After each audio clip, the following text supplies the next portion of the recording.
네, 여러분 안녕하세요. 시어카 스트리밍의 헥터입니다. 오늘은 좀 특이한 장소에 지금 저희가 방문을 했는데 신차 그 안전도 검사라는 거를 그 신차가 나올 때마다 테스트를 하잖아요. 근데 거기까지는 저희가 알고 있었는데 이거를 또 가장 안전한 차를 평가를 해서 최우수상에서 이렇게 시상식을 한다 그러네요. 저는 전혀 그거를 몰랐고요. 네, 그리고 요 근래 유독 국토교통부 뭐 초대를 받았고 촬영을 많이 하는데 초대 외에 어떤 금전적인 대가 없이 저희 자의적으로 오는 거고 자비로 지금 촬영을 하고 있습니다. 오해 없으시길 바라고요.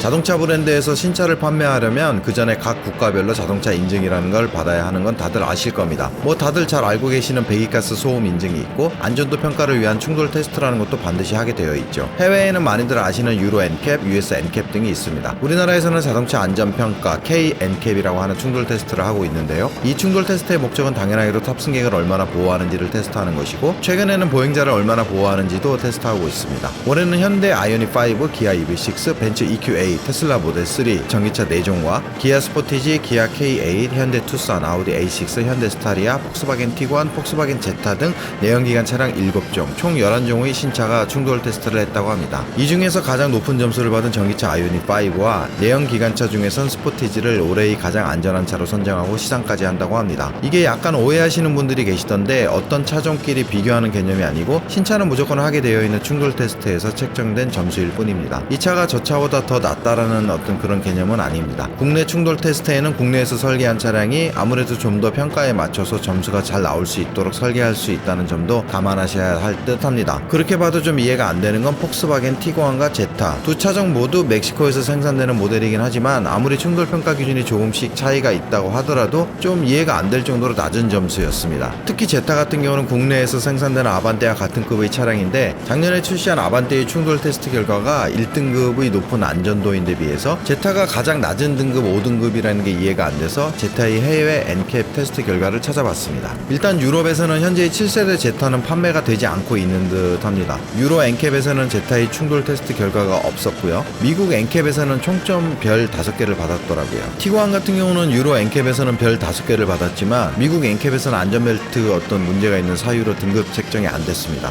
리콜 명령도 됐고요. 그래서 미국 내 또 하나의 안전도 평가 기관인 IIHS 테스트 결과를 찾아봤습니다. 여기서도 티구안은 9등급을 받았더라고요. 그럼 정작 티구안과 제타를 생산하는 라틴 아메리카 쪽 NCAP은 어떨까 한번 찾아봤습니다. 이쪽에서 생산하는 차량이라 그런지 두 차종 모두 별 5개를 받았습니다. 뭐 두 가지 가능성 정도가 있을 것 같습니다. 한때 국내 차종이 수출형과 내수형이 철판부터 다르다는 불신이 있었던 것처럼 실제로 티구안과 제타가 국내 수입되어 들어오면서 뭔가가 빠졌을 수 있는 점. 두 번째는 같은 차종이더라도 각 국가별 충돌 테스트 기준과 가점이 다르기 때문에 차이가 있을 수 있는 점. 어쨌든 국내 NCAP에서 이렇게 점수차가 나는 평가 요인들을 한번 들여다보도록 하겠습니다. 일단 올해 가장 안전한 전기차로 선정된 아이오닉 5 같은 경우에는 충돌 안정성과 사고 예방 안정성은 오히려 2위인 EV6보다 낮았습니다. 다만 보행자 안정성에서 EV6의 12.42점보다 높은 13.64점을 받아 총점 0.2점 차로 최우수차로 선정됐네요. 뭐 사실 결과만 놓고 보면 거의 차이가 없다고 봐도 무방할 듯 합니다. 올해의 가장 안전한 내연기관차 중에선 K8보다 0.7점 높은 스포티지가 선정됐는데요. 이건 역시 들여다보면 충돌 안정성과 사고 예방 안정성은 거의 차이가 없고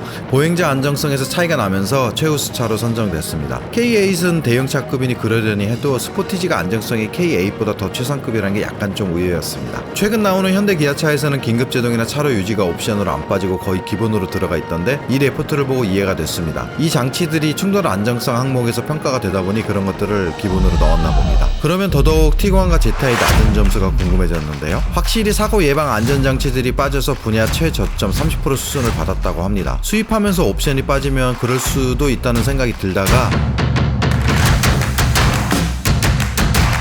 이걸 보니까 뭔가 실제로 사람이 더 많이 다친다는 뜻이고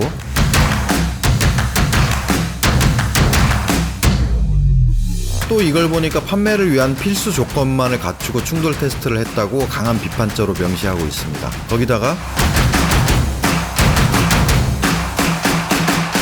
이 정도의 문구를 보도자료로 배포할 정도면 생각보다 심각하게 느껴지는 듯 합니다. 저희는 차를 워낙 좋아하다 보니까 특정 브랜드나 특정 차종에 대해서 비판할 생각은 전혀 없지만 이전 폭스바겐 디젤 게이트 때부터 뭔가 국토교통부와 폭스바겐은 악연인가 싶은 생각이 들 정도인데요. 그렇다고 없는 걸 만들어서 발표하지는 않았을 것이고 리콜과 과징금까지 부과할 정도로 강하게 푸싱을 하는 게 해당 차종에 대해서 관심이 있거나 소유하고 계신 분들께서는 이런 점을 참고하셔야 할 듯 합니다. 네, 오늘은 여기까지 하겠습니다. 도움이 되셨다면 좋아요도 한 번씩 눌러주시고 끝까지 봐주셔서 대단히 감사합니다.